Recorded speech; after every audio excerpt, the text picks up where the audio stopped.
آپ نے کہا کور کمیٹی میں بھی کہتا ہوں، تو یہ ذرا بیان کیجیے گا کہ کور کمیٹی مل رہی ہے، کیسے مل رہی ہے، کون سے کہیں ہو رہی ہیں میٹنگز، نہیں ہو رہی؟ کیونکہ یہ بہت بڑا اس پر سوالیہ نشان ہے کہ پی ٹی آئی فنکشن کر رہی ہے، نہیں کر رہی، یا جیسے بس لوگ آتے ہیں ٹی وی پہ آ کر بولتے ہیں دیٹس اٹ۔ زوم لنکس وغیرہ پہ کوئی میٹنگ ہوتی ہیں، زیادہ تفصیل تو میں سمجھتا ہوں مناسب نہیں ہے، ٹھیک ہے، لیکن زوم لنکس پہ میٹنگ ہو جاتی ہے۔ میرے جیسے لوگ جو ابھی بیل پہ ہیں، اوپن میں ہیں، وہ بھی اس میں شرکت کرتے ہیں، کچھ اور بھی ہمارے دوست۔ لیکن اختیار خان صاحب نے کور کمیٹی کو دیا ہے، جب الیکشن ڈیٹ اناؤنس ہوگی تو کور کمیٹی کے ممبرز جو ابھی بیل پہ ہیں وہ تو گراؤنڈ پہ ہوں گے، جو نہیں ہے وہ بھی بیل لینے کی کوشش کریں گے، اور وہ آئیں گے ہمارے ساتھ، اور انشاءاللہ اور ہم بہت پر امید ہیں، کیونکہ ہمارے وکلاء بھی پر امید ہیں، ہم اپنی فائٹ کر رہے ہیں۔ سپریم کورٹ ہے، اوپر ہائی کورٹ ہے، دیکھتے ہیں اللہ تعالیٰ کرم کرے اور خان صاحب باہر نکلیں۔ اچھا یہ بتائیے گا کہ کور کمیٹی میں بڑے نام کون ہیں اس وقت؟ یعنی کہ اسد عمر صاحب کہنے کو تو پارٹی میں ہے، لیکن کہیں ان کی کوئی ایکٹیویٹی نظر نہیں آتی، کوئی بات چیت ایسے نہیں ہوتی، وہ مطلب ان کی اس وقت کس حیثیت میں ہے وہ پارٹی میں؟ اسد صاحب کور کمیٹی میں ابھی نہیں ہے، ایز اے کارکن اپنا کردار ادا کر رہے ہیں، لیکن جب الیکشن ڈیٹ اناؤنس ہوگی تو پھر آپ دیکھیں گے، ہم لوگ انشاءاللہ آپ کو میدان میں نظر آئیں گے، اور ابھی بھی میدان نہیں ہے۔ اتنی چیزوں کو فیس کرنے کے باوجود میں کہیں ہائیڈنگ میں نہیں گیا۔ میں نے اپنا فیصلہ کیا تھا جب مردان سے مجھے ریلیف ملا ہائی کورٹ پشاور کے تھرو، میں نے فیصلہ کیا تھا کہ میں کبھی ہائیڈنگ میں نہیں جاؤں گا، چاہے کچھ بھی ہو میں فیس کروں گا، چاہے دوبارہ ریسٹ کرنا ہے کر لیں بے شک۔ تو 7 دفعہ تو اریسٹ ہو چکا ہوں، تو کوئی ایشو نہیں ہے، دوبارہ بھی اگر خدا نخواستہ جانا پڑے، لیکن سامنا کریں گے انشاءاللہ جس طرح کے بھی حالات ہو، کیونکہ عمران خان صاحب نے یہ جماعت اس لیے نہیں بنائی کہ ہم اس کو مطلب ہے کہ کسی ایک سانحے کا شکار ہونے دیں۔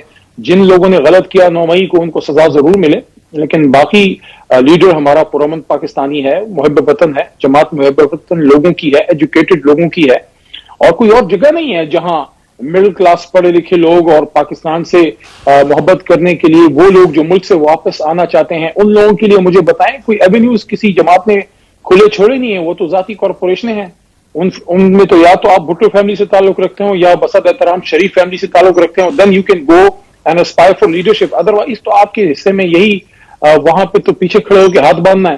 یہ جماعت ہے جہاں مڈل کلاس کا کوئی بھی بچہ یا کوئی نوجوان لڑکا یا لڑکی آ کے وہ آگے جا سکتا ہے، اور خان صاحب نے کر کے دکھا ہے۔ عام لوگوں کو فیڈرل منسٹر اور صوبائی وزیر بنا کے دکھا ہے، جن کا کوئی سفارش نہیں تھی، جن کے پاس کروڑوں روپے نہیں تھے جیب میں، ہم نے کر کے دکھا ہے۔ مڈل کلاس لوگوں کو ہاں غلطیاں ہم سے ہوئی، اس سے میں انکار نہیں کرتا۔ ٹھیک، وہ پیپلز پارٹی میں بھی کافی مڈل کلاس کے لوگ ہیں، لیکن بہرحال وہ ایک اور ڈیبیٹ ہے۔ یہ بتائیے گا کہ they cannot aspire the top place، نہیں صحیح بات ہے، کو نہیں سوچ سکتے، جی چیئرمین خاندان کی بادشاہت ہے۔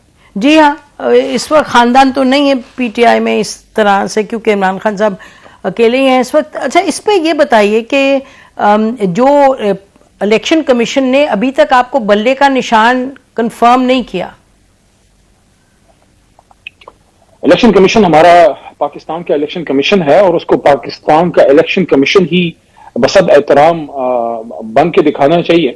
ایک جماعت ہے جو مڈل کلاس پاکستانیوں کی آواز ہے، جو 27 سال سٹرگل کر کے آئی ہے، جو پاکستان کی تمام اکائیوں میں سوائے سندھ کے، اور سندھ میں بھی اپوزیشن لیڈر تک پہنچ گئی۔ ایک جماعت اور نہیں ہے قومی جماعت۔ قومی جماعت کو سیاست سے دور کرنا پاکستان کی سیاست کو پنکچر کرنے کے مترادف ہے۔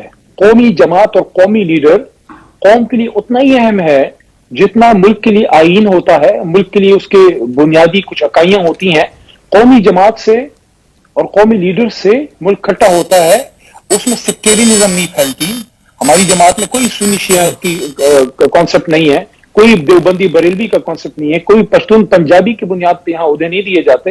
اگر دیے جاتے ہوتے تو ہمارا اسپیکر، ہمارا defence minister, parliamentary affair, interior ministry, deputy speaker, یہ سارے پشتون نہ ہوتے۔ ہاں سمبل کی بتائیں، بات ابھی تو نہیں دیا، کیا ایشو کیا ہے؟ ہوپ فلی ایسا ایشو نہیں ہوگا۔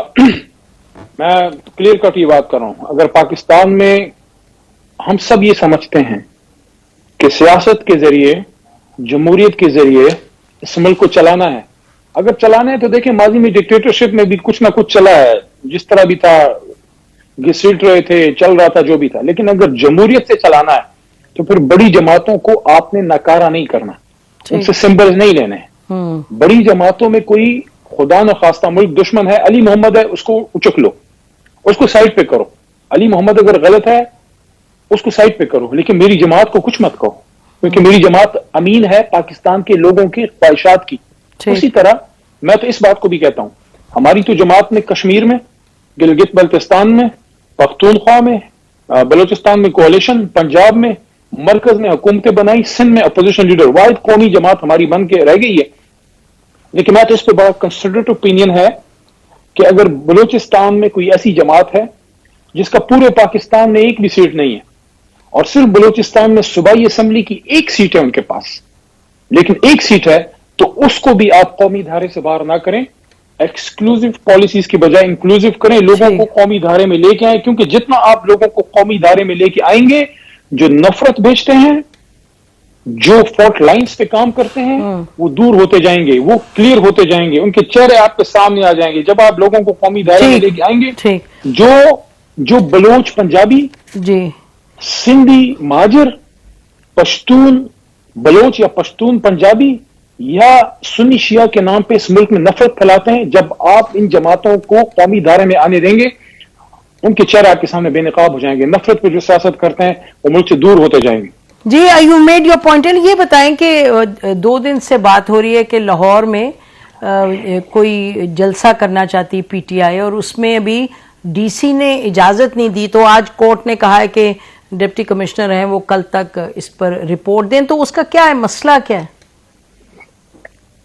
مسئلہ؟ تو کوئی نہیں ہے, ہم وہاں اپنی کوئی پولیٹیکل ایکٹیویٹی, ہماری لیڈرشپ اور ہمارے پنجاب اور لاہور کی لیڈرشپ, اور اگر وہ اجازت ملتی ہے تو ہو سکتا ہے ہم لوگ بھی آ جائیں. تو وہ جس طرح میاں صاحب کی جماعت کرنا چاہ رہے ہیں, ٹھیک, وہ 21 کو شاید کرنا چاہ رہے ہیں, تو مسلم لیگ نون جو کہ اس وقت صرف ایک پنجاب کی جماعت بن کے رہ گئی ہے, تو اگر اس کو اجازت ہے, ان کے ایسے لیڈر کو جو اس وقت بسب احترام ہیں قانون سے مفرور, اگر ان کو اجازت ہے استقبال کی اور جلسے کی, تو ہم تو اس ملک میں, ہمارا تو لیڈر اس ملک سے بھاگنے دوڑنے والا بندہ نہیں ہے. تو تو کوئی ڈیلے کیا, آبجیکشن کیا ہے, اجازت ملے, آبجیکشن کوئی اسپیسیفک آبجیکشن ہے جو ڈسٹرکٹ ایڈمنسٹریشن نے کنوے کیا؟ دیکھیں, کوئی اسپیسیفک بات ایسی نہیں ہے جس کی بنیاد پہ ہمیں دور کیا جائے. ہم تو کہہ رہے ہیں کہ جن لوگوں کا ان واقعات سے تعلق تھا, اکثریت تو اس میں گرفتار ہو گئی, جن پہ غلط کیسز تھے, بہت سے نکل آئے, بہت نکل آئیں گے, لیکن باقی جماعت کو کیوں پولیٹیکل ایکٹیویٹی نہیں کرنے دی جا رہی؟ الیکشن کے لیے مہینہ ڈیسائیڈ ہو چکا ہے, ڈیٹ ابھی نہیں آیا. الیکشن کے لیے یہ فیصلہ ہو چکا ہے کہ ہم نے 3, 4, 5 مہینوں کے اندر الیکشن میں چلے جانا ہے.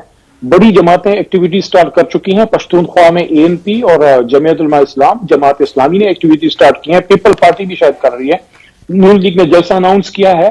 تو پھر صرف تحریک انصاف کے ساتھ جو ہے ان کے ساتھ ایسا برادر یوسف والا رویہ کیوں ہے؟